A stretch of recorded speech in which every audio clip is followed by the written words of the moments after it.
Hey guys, welcome to Meeno's lifestyle with family. இது என்னோட பர்த்டேக்கு முந்தின நாள் எடுத்த விலாகு.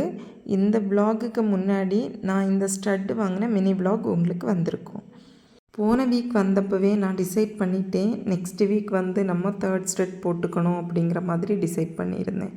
எனக்கு போட போகிறாங்க அப்படின்னு சொல்லும்போதே கொஞ்சம் பயமாக இருந்து ஃபுல்லாக ஸ்வெட் ஆகிடுச்சு. ஆனாலும் நான் பயப்பட்டுட்ருக்கேன் அப்படிங்கிறது யாருக்குமே தெரியக்கூடாது அப்படிங்கிறதுக்காக நான் சிரிச்சிட்டே அதை ஹேண்டில் பண்ணிகிட்ருந்தேன். அப்புறமா அந்த அண்ணா மார்க்கர் கொடுத்து, நீங்கள் மார்க் பண்ணி கொடுங்கம்மா, நான் போட்டுக்கிறேன் அப்படிங்கிற மாதிரி சொல்லியிருந்தார். என் ஃப்ரெண்ட்ஸ் மார்க் பண்ணிவிட்டு ஓகே இது கரெக்டாக இருக்கும் அப்படிங்கிற மாதிரி ஃபைனல் ஸ்டேஜுக்கு வந்துட்டாங்க. ஃபைனலி அவரும் காது குத்துறதுக்கு ரெடி ஆகிட்டார், ஸ்டட்டெல்லாம் ரெடி பண்ணி வச்சுட்டாரு. நானும் பயத்தில் சாமியெல்லாம் கும்பிட்டுட்டு ஓகே போடுங்க அப்படிங்கிற மாதிரி மனநிலைமைக்கு நான் வந்துட்டேன். ஃபஸ்ட்டில் காது குத்தும்போது கொஞ்சம் வலிக்கிற மாதிரி ஃபீல் ஆச்சு. அடுத்து போக போக ரொம்ப வலிச்சிச்சு. வலித்தது என் ஃபேஸை பார்த்தாலே உங்களுக்கு தெரியும், அவ்வளோ பெயினாக இருந்துச்சு. பட் ஓகே, இருந்தாலும் எந்த இடத்துலையும் நான் அழுதுறக்கூடாது அப்படிங்கிறதுல நான் கவனமாகவே இருப்பேன் எப்போவுமே. எனக்கு வலிக்கும் அப்படிங்கிறத தெரிஞ்சு என் ஃப்ரெண்ட்ஸ் என்னை ரொம்ப பேம்பர் பண்ணிக்கிட்டாங்க. எனக்கு அவங்க இருந்ததே மிகப்பெரிய தைரியமாக இருந்துச்சு. ஃபஸ்ட்டு இயரில் கம்மல் போட்டாச்சு. அதுவே எனக்கு ஒரு பெரிய ஹாப்பி. பாதி வேலை முடிஞ்ச மாதிரி எனக்கு ஃபீல் ஆச்சு. காது குத்துறது அவ்வளோ பெயினாக இருக்குமா அப்படின்னு கேட்டால் எனக்கு பெயினாக தான் இருந்துச்சு. ஆனால் எனக்கு அதை பார்க்கும்போது ரொம்ப ஹாப்பியாக ஃபீல் ஆச்சு. நான் ஃபஸ்ட்டு ஸ்டெப் போட்ட உடனே கண்ணாடி எடுத்து இப்போ செக் பண்ணிக்கிட்டேன். அது செக் பண்ணி முடிச்சுட்டு தான் சரி ரெண்டாவது காது போடலாம் அப்படிங்கிற மாதிரி முடிவுக்கு வந்தேன். காது குத்துறது அப்படிங்கிறது அவ்வளோ பெரிய வலியான்னு கேட்டால் எனக்கு கொஞ்சம் வலியாக தான் இருந்துச்சு. ஆனால் நான் ஆசைப்பட்டு அந்த வலியை ஏற்றுக்கணும் அப்படிங்கிற மனநிலைமைக்கு வந்துட்டேன். அப்போ நம்ம அது வலிக்குது அப்படிங்கிறது எந்த இடத்துலையுமே ஃபீல் பண்ணிடவே கூடாது.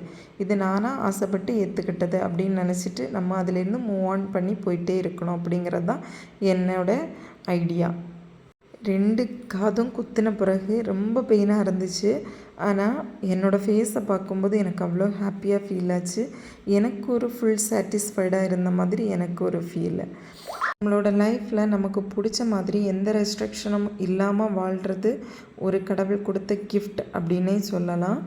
எனக்கு எந்த ரெஸ்ட்ரிக்ஷனும் இல்லாமல் நான் எனக்கு பிடிச்ச மாதிரி என்னோடய லைஃப்பை வாழ்ந்துட்டுருக்கேன். ரொம்ப ஹாப்பியாக தான் வாழ்ந்துட்டுருக்கேன், எந்த குழப்பமும் இல்லை.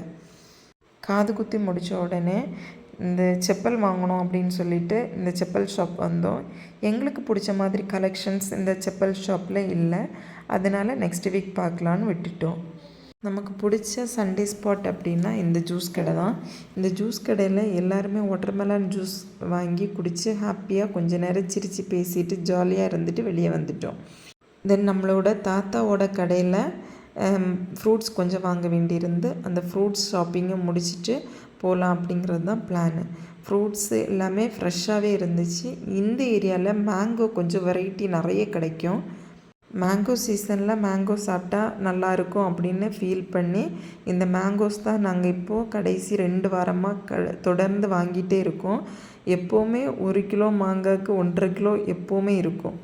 இந்த தாத்தாவோட கடையில் ஃப்ரூட் ஷாப்பிங் முடிச்சுட்டு வெளியே வந்துட்டோம். இந்த தாத்தா கடையில் ஃப்ரூட் ஷாப்பிங் எல்லாம் முடித்த பிறகு நாங்கள் அங்கேருந்து ஒரு க்ராசரி ஷாப்புக்கு போயிருந்தோம். அங்கே எங்களுக்கு கொஞ்சம் திங்ஸு தேவைப்பட்டுச்சு.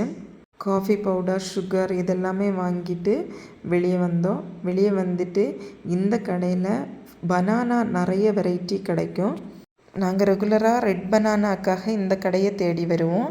அப்புறமா பக்கத்தில் இருந்த கடையில் முட்டை வாங்கிட்டு அப்புறம் 2-3 பென்னு இதெல்லாம் வாங்கிட்டு வெளியே வந்து அப்படியே ரோட்டோரமாக நடந்து இயற்கையெல்லாம் ரசிச்சுட்டு மெதுவாக ரூமில் வந்து காஃபி குடிச்சிட்டு ரெஸ்ட் எடுக்கலாம் அப்படிங்கிறது தான் நெக்ஸ்ட்டு பிளானாக இருந்துச்சு. அதுக்கு பிறகு எங்களுக்கு எந்த ஒர்க்குமே இல்லை. அப்புறமா கிரவுண்டில் நடந்து வரும்போது நான் உங்களுக்கு ஆல்ரெடி ஒரு மினி விலாகில் சொன்ன மாதிரி அந்த பீகாக் ஃப்ளாரோட மரம் இருந்துச்சு. அதை நான் ஃபுல்லாக கவர் பண்ணியிருக்கேன். அவ்வளோ அழகாக இருந்துச்சு. மரம் ஃபுல்லாக பூவாகவே இருந்துச்சு. வீட்டுக்கு வந்த உடனே வாங்கின திங்ஸு எல்லாத்தையுமே எடுத்து வைக்கிறது தான் எங்களோட வேலையாக இருந்துச்சு. பெருசாக எதுவும் வாங்கியிருக்க மாட்டோம். பிஸ்கட் பாக்கெட்டு, எனக்கு பிடிச்ச ஹைட் அண்ட் சீக் பிஸ்கெட்டு, அப்புறம் வந்து குட் டே பிஸ்கெட்டு, டார்க் ஃபேண்டஸியோட பிஸ்கெட்டு, இந்த மாதிரியான கொஞ்சம் பிஸ்கட் பாக்கெட்ஸ் இருக்கும். அப்புறமா தாத்தாக்கிட்ட இருந்து வாங்கின சம் ஃப்ரூட்ஸு, அப்புறமா ப்ரூ பேக்கெட்டு, சுகர் இது எல்லாமே எடுத்து வச்சுட்டு அடுத்த வேலையை பார்க்கலாம் அப்படிங்கிறது தான் எங்களோட பிளான். இந்த மாதிரியான மோர் வீடியோஸுக்கு நான் ஃபாலோ பண்ணி சப்ஸ்கிரைப் பண்ணுங்கள்.